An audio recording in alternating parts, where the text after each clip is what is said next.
if it does 40,000 in the first day, I've seen this pattern so many times where that is like 1 million views a year from now. Most YouTube channels take years to grow, but for Paul from Heavy Spoilers, one video completely changed everything. In this clip, he breaks down the exact moment his channel blew up and how one upload transformed his entire career.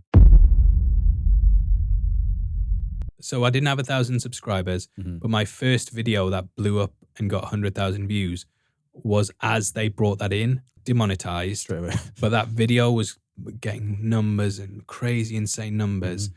And I was thinking, like, just looking at it every day, thinking, like, if I'd released this 3 weeks before they did this policy, I'd be quitting my job now. And I remember just looking at it every day, thinking, like, oh, the money I would have been making on this. And then I finally hit 1,000 subscribers, and I think it was they had so many applications that it took another 4 months. Even after hitting 1,000, it was like 4 months before I actually got monetized. And in that time, I had so many videos just going viral all the time. And I think even before I got monetized, I was probably on like 2,000 subscribers, but that's how long it took. Let's talk about the first YouTube video you made and the thumbnail and everything that went viral. What was that moment like when you were creating the thumbnail? What was going through your mind as you were creating this thumbnail that you knew people were going to click? I think that was probably the Batman v Superman one. And this was when I literally had Photoshop CS2, I think it was, which was the only free version of Photoshop available. Because they had discontinued it. It was online. It wasn't part of the subscription model. And it was something that at the time when they sold it, it was like, you buy it, you get a life. They'd not been like, we're going to charge you every month. So that was like the last free version of it. I think it was very generic and straightforward, but because I was kind of used to YouTube and website design and Photoshop, I knew how to like just basically sell stuff quite quickly. So I think it was that. But then I kind of think that, like, my big downfall in life, things came too easy. Because that video blew up, I was lured into the false sense of security of like, oh, well, every video is going to be a banger from now. And then I quickly learned, like, no, you need to study titles, you need to study thumbnails, you need to obsess over this stuff, which is kind of what I started doing. And that was like the next 2 years. I think my first viral video between getting 1,000 subscribers was about 2 years. So yeah, it was, even with a hit and success, it was still a long time. It will still humble you sometimes. Yeah, exactly. Yeah. You could probably look up Batman v... I don't know how old it's going to be, but Batman v Superman. Will that be the very first video on your channel? I don't think it was. I think I'd been doing video game stuff before then, but that was kind of when it like... That is it there. This one right here? Yeah, 9 years ago. BVS. Yeah, look at that. I've got Batman in front of the text. 7,800 views from 9 years ago. I mean, at the time, I thought that was like an amazing amount of views, which now if we got it, I'd be like, oh, crap, it's all crumbling down. How does that, so like if you get a video now that does less than, let's say, 200K views, is there like a threshold that you and your team look at and go, guys, that hasn't done as well? Is there like a number? No, not really. We kind of have like a rough idea of what stuff's going to do.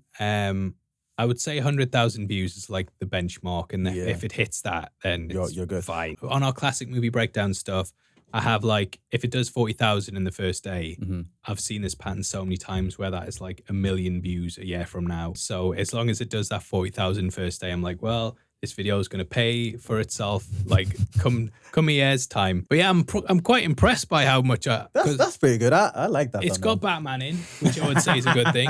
It's got Superman in, big red text. BVS. Shorten that down so it's quite quick and easy to read.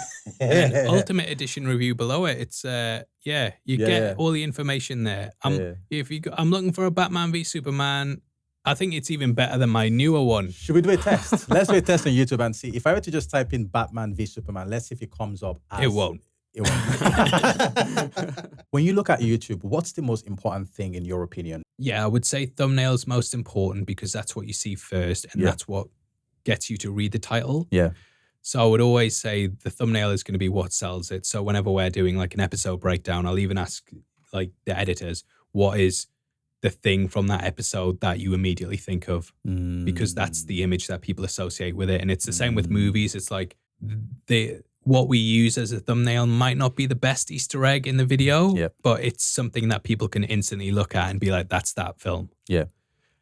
So we tend to go with that. And then if you can get them to read the title, that's like the next step. And that's when they likely decide if they're going to click. Yeah. Channel name is, well, your channel, obviously, I would say that's really important because if it's from a creator, versus, there might be two videos on the search result or the homepage or that on the same topic, basically and one of them might have the better thumbnail and the better title. Yeah. But if the video that has the worst title and the worst thumbnail is from a channel that you regularly watch, you're going to still click that. Yeah, that's your people. Yeah, exactly. Yeah.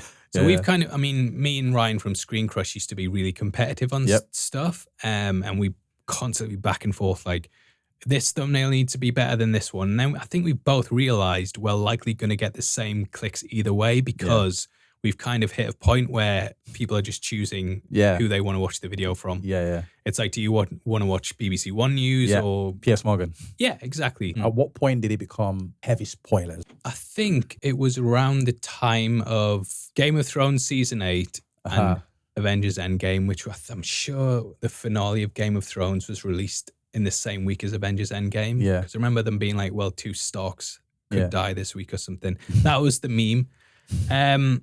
So it was around that time, but Far From Home as well. I remember taking the day off for that from work, and everyone well, not everyone, but there was clearly comments at work of like, oh, he's taking this off to go see a film. What a loser. And it worked out really well. That first, I think it was September, and it just took off. Of 2018.